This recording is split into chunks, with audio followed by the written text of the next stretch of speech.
दोस्तों नमस्कार। आप देख रहे हैं द रिपोर्टर हिंदी और मैं हूं आपके साथ अनूप आकाश वर्मा। उत्तर प्रदेश विधानसभा चुनाव 2027 को लेकर पश्चिमी उत्तर प्रदेश में राजनीतिक गतिविधियां तेज हो गई हैं। राष्ट्रीय लोकदल अपने अध्यक्ष और केंद्रीय मंत्री जयंत चौधरी के नेतृत्व में बूथ स्तर तक संगठन को मजबूत करने में जुटा हुआ है और पार्टी के अंदर खाने से जो आवाज आ रही है वो आवाज यह है कि पिछली बार के विधानसभा चुनाव में समाजवादी पार्टी के साथ 33 सीटों पर चुनाव लड़ा था और इस बार 35 से ज्यादा सीटें चाहिए। इसको लेकर अंदर खाने आवाज उठने लगी है और जो बातें अंदर खाने हो रही थी अब वो सामने आ चुकी हैं। यह खबर आ चुकी है, तमाम मीडिया पोर्टल पर आप देखेंगे हर जगह इस खबर की चर्चा हो रही है कि जयंत चौधरी 35 से ज्यादा सीटें मांग रहे हैं और अगर ऐसा हुआ तो फिर बीजेपी को अपनी सीटें छोड़नी पड़ेंगी। आज के इस वीडियो में समझने की कोशिश करते हैं कि बीजेपी देगी कितना और जयंत चौधरी ज्यादा मांग क्यों रहे हैं। क्योंकि आरएलडी का कहना है कि वो बीजेपी के साथ मिलकर पूरी ताकत से चुनाव लड़ेगी। योगी सरकार में कैबिनेट मंत्री हैं और आरएलडी के प्रमुख नेता है अनिल कुमार। उनका कहना है कि आरएलडी के सभी कार्यकर्ता बीजेपी उम्मीदवारों को जिताने के लिए पूरी मेहनत करेंगे और उनका यह भी कहना है कि प्रधानमंत्री नरेंद्र मोदी ने चौधरी चरण सिंह को भारत रत्न देकर किसानों को सम्मान दिया। मुख्यमंत्री योगी आदित्यनाथ भी किसानों के हित में लगातार काम कर रहे हैं और लंबे समय तक जेडीयू में रहे और अब राष्ट्रीय लोकदल के वरिष्ठ नेता केसी त्यागी, उनका यह कहना है कि अभी तक यह तय नहीं हुआ है कि पार्टी कितनी सीटों पर चुनाव लड़ेगी। सीटों का फैसला जमीनी सर्वे और दोनों दलों की बातचीत के बाद होगा और उन्होंने साफ कहा कि रालोद के समाजवादी पार्टी के साथ फिर जाने की कोई संभावना नहीं है, हम बीजेपी के साथ ही मिलकर चुनाव लड़ेंगे।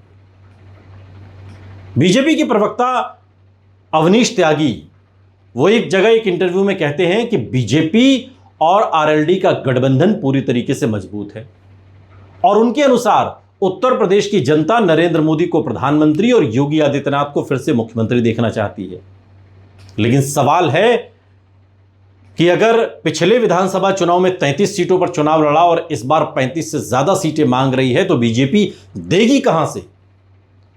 2022 के यूपी विधानसभा चुनाव में आरएलडी ने समाजवादी पार्टी गठबंधन में 33 सीटों पर चुनाव लड़ा जिसमें उसे केवल 8 सीटों पर जीत मिली।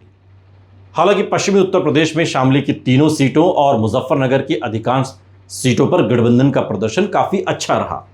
खतौली सीट पर बाद में हुए उपचुनाव में भी आरएलडी के मदन भैया ने जीत दर्ज की। वर्तमान में आरएलडी के जो जनप्रतिनिधि हैं उनके बारे में भी आप थोड़ा सा समझ लीजिए। आरएलडी के पास इस समय कई विधायक हैं जिनमें मेरठ, बागपत, शामली, मुजफ्फरनगर, हाथरस के विधायक शामिल हैं। जयंत चौधरी खुद राज्यसभा सांसद हैं।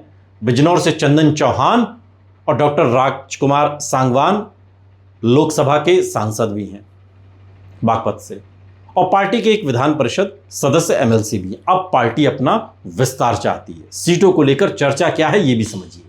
जो उत्तर प्रदेश की राजनीति को समझते हैं वो ये मानते हैं कि बीजेपी वही सीटें आरएलडी को देगी जहां उसकी जीत की संभावना अधिक होगी और चर्चा है कि आरएलडी 35 से अधिक सीटों की मांग कर सकती है जबकि बीजेपी हद से हद, आप इसे डायरी पेन लेकर नोट कर लीजिए, हद से हद 15 से 20 सीटें देने पर विचार कर सकती है। अब यह बात सही है कि अंतिम फैसला दोनों दलों की बातचीत और सर्वे रिपोर्ट के बाद होगा। सूत्रों की माने तो बीजेपी के वरिष्ठ नेता और पूर्व मंत्री सुरेश राणा एक बार फिर शामली जिले की थाना भवन सीट से चुनाव लड़ सकते हैं। 2022 में उन्हें लगभग 96,000 वोट मिले थे लेकिन जाट मुस्लिम समीकरण के कारण वो चुनाव हार गए जबकि 2017 में वो इसी सीट से जीत चुके थे। आरएलडी का यहां भी दावा है।